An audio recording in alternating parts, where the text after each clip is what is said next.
一花一世界，一叶一如来。大家好，欢迎来到禅悟。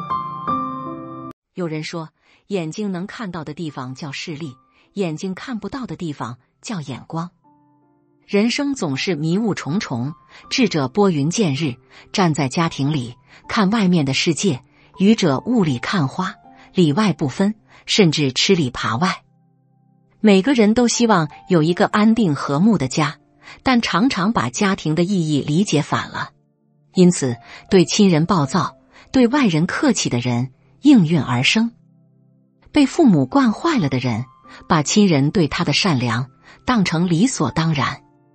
俗话说，一母生九子，连母10个养。家里孩子多了，不可能都照顾周全，因此父母难免会厚此薄彼。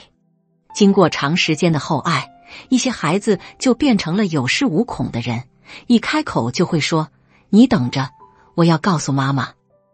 一些错误的事情，只要告诉了妈妈，就会变成对的事情。妈妈总是不分青红皂白，帮助那个喜欢的孩子。举个例子，哥哥和妹妹一起去放羊，不知为何，羊就走散了。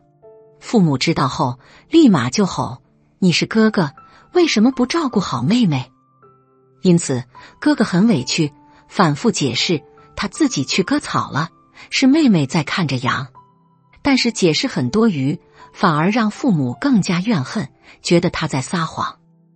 有道是生米养恩，斗米养仇。一个人习惯了得到好处，那么他就不会感恩了。这样的规律在家庭内部也是行之有效的。一个孩子在家里吃饭，坐等父母端上桌子；喝水的时候，父母要是一试温度，否则就不放心。孩子需要任何东西，父母都会买，从来不会拒绝。孩子犯错的时候，父母用他还小几个字来搪塞。孩子长大后多半是爱哭、胆小，100%依赖父母。当父母老了，无法照顾他的时候，他就怨恨父母无能。兄弟姐妹长大了，不再惯着他的时候，就情绪失控，到处说家人的坏话。见不得身边人好的人，习惯性窝里斗，把亲人拉下水。古人说，世人结交须黄金，黄金不多交不深。人与人的交往多半会涉及到利益关系，就算是家庭内部也会如此。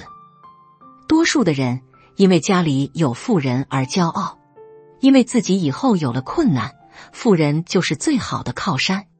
也许帮忙不多，但念及骨肉情，总不能冷漠无情吧。有一部分人自己没有本事，还不希望家里的人有本事。他们认为，既然是一家人，就得一样穷，凭什么某一个人先富起来？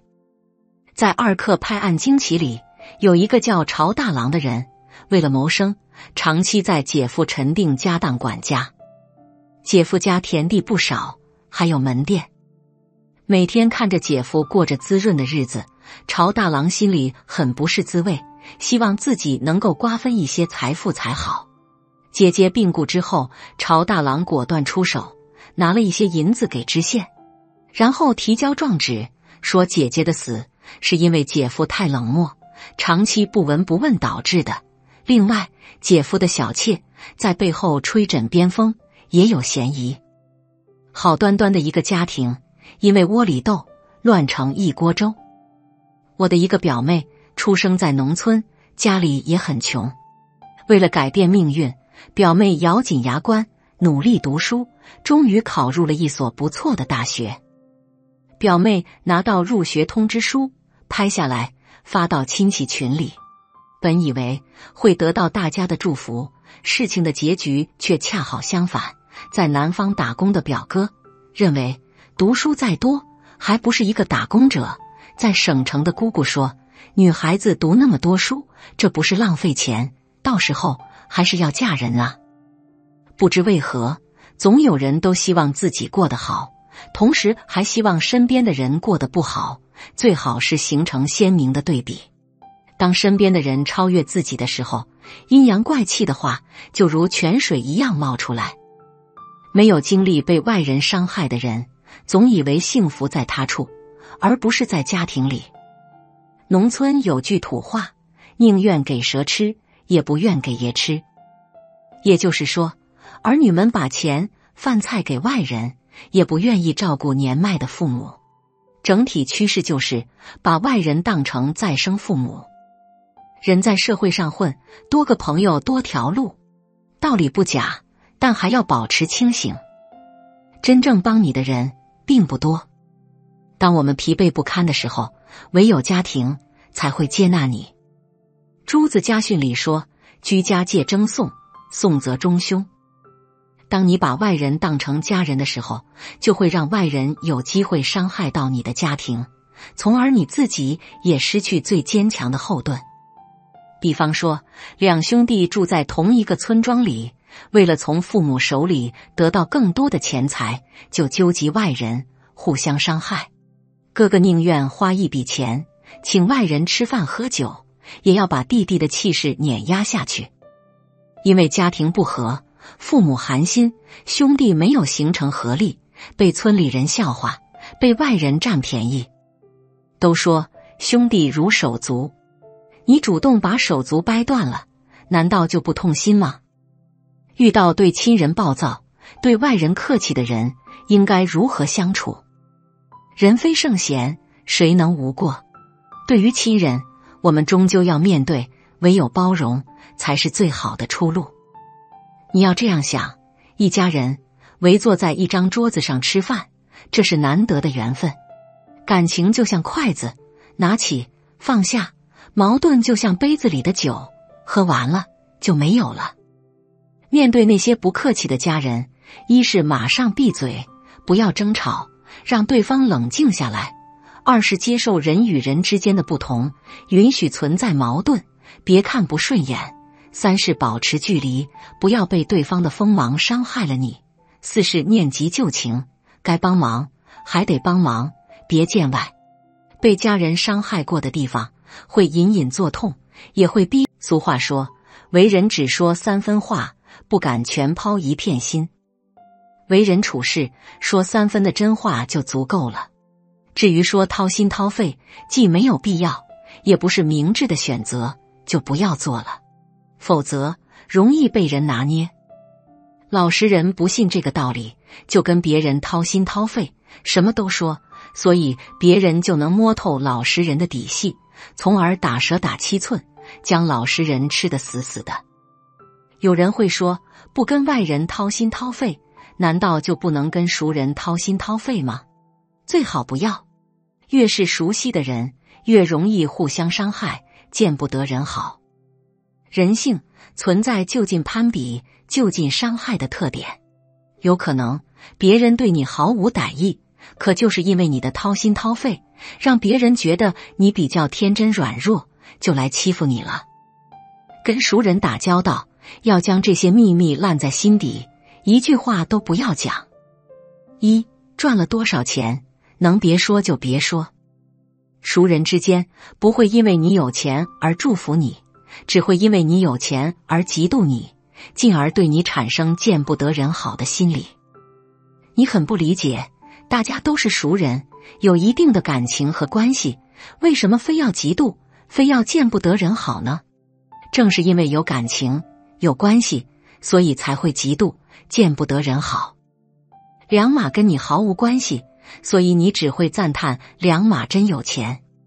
而某个熟人赚了100万，你就会看这个熟人不顺眼，对他各种嘲讽、贬低、指责。人性都是如此，对于不熟悉的外人毫不在乎，而对于有关系的熟人重拳出击，将笑人无，恨人有的一面暴露无遗。人在江湖，尽量不要说自己赚了多少钱，哪怕自己几万1个月，也要跟别人说自己只有几千1个月。别人觉得跟你差距不大，自然不会为难你。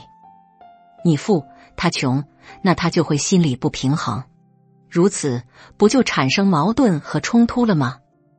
二，孩子好不好，尽量守口如瓶。老陈的孩子在前些年考上了某985大学，算是家族里边第一个大学生了。